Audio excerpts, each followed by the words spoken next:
Hey everyone! In this video, I'll show you how to fix can't post more than 10 photos on Instagram. Let's get started. So first, open your Instagram app on your phone, and if you cannot post more than 10 photos in a single post, it might be caused by a bug or outdated app version.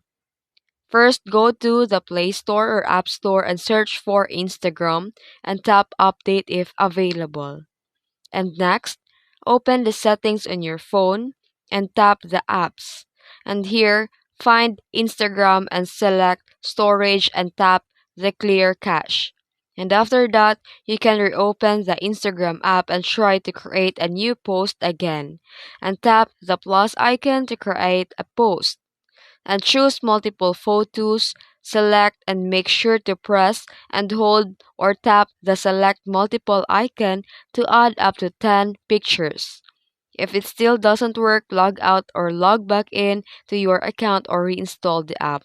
And that's it. You can now post up to 10 photos in carousel on Instagram. If you found this video helpful, don't forget to like and subscribe for more tutorials. Thanks for watching.